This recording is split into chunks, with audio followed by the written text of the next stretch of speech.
Hello, Chemistry of Hazmat students. My name is Ronnie Holton, and I will be your facilitator this semester. And I would like to spend just a few moments giving you a step-by-step procedure by which you are guaranteed success in this course if you follow the procedure.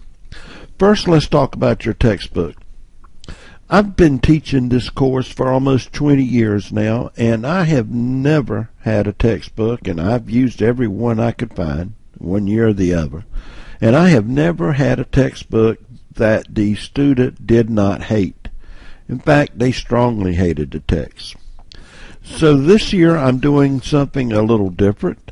I went online and with the permission of the author downloaded large segments of a chemistry text and went in and deleted the hard stuff and just left the easy stuff or the stuff that I knew that we needed that fits our course description. But I'm going to tell you, you're not going to like this text either. You're going to hate it also. And there's absolutely nothing I can do about that. It's not really about the text.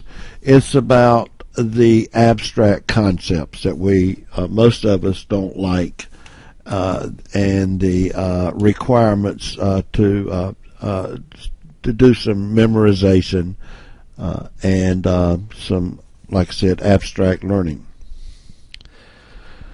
So, as you read this text, do not be disturbed when you see things like pages missing. Those pages are missing deliberately. I removed them, as I said, and therefore some of the chapters, as you read the text, may not match the number of the chapter heading I gave it for your assignment purposes. Don't worry about that. Like I said, it's all part of pulling out the hard stuff. Now, you should remember, actually you must remember, this is a 5-hour course, meaning that if you were sitting in a classroom, you would be seated for 5 hours per week. And I can guarantee you in this particular course, you'd have anywhere from 3 to 5 hours per week of homework and study time. Therefore, to be successful in this course, you need to spend the same 8 to 10 hours per week online, or not online, but studying. Now, each module is approximately 3 weeks, or at least the distance between the first 3 modules is about 3 weeks each. This means per module you should spend somewhere around 24 to 30 hours. Now, some of you can get by with less than that. In fact, a lot of you will be able to get by with less than that, and even some considerably less. However, you find that out. You may be one, like me, that could not get by with less than that, and will have to put that amount of time in it. Okay, here are the specific steps by which I guarantee your success. Number 1, read the text assignment, including the specific items that are given to you in the study aids folder. If you run across a hyperlink that's titled View This Lecture, as you read, click on that link and listen to that YouTube lecture. Number 2, turn right back around and read the text a second time, but this time a little bit slower and a little bit more deliberately. Study those parts that you do not understand, and if you can't grasp them, write them down on a sheet of paper. For instance, if you don't understand the octet rule, say, I do not understand the octet rule. Don't say, I don't understand chapter 2 or I don't understand chapter 3. That doesn't help. Be specific about what you don't understand. Then look at the study aids that you're provided a little bit more closely and see if you don't find more information and help on that you do not understand.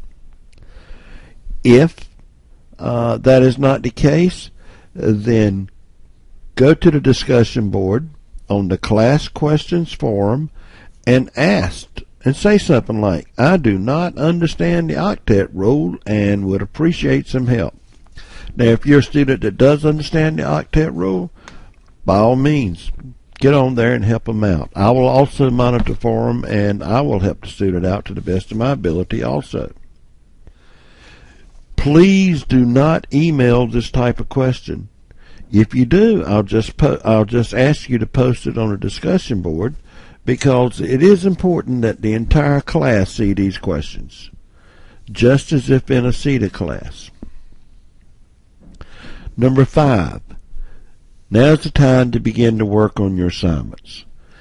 If there is, as say working on your review questions, a specific problem, go back to your text and see if you can study and find and gain an understanding of how to answer that particular question. The mechanisms should be in there for every question. But if you cannot find that answer after reviewing the text, go right back to that class questions forum and ask about that specific problem. Now, if you're a student and you understand, give them help without actually giving him or her the answer. And I will also monitor that for them, as I said, and I will help that student out to the best of my ability. Now, that's it. If you do that, if you put in the amount of time required, and if you ask questions about those things you do not understand and keep at it until you do understand it, you will do fine in this course. Okay, that's all I have for right now. Later, I will have something on the midterm and final proctored exams. But for time being, you have a great day.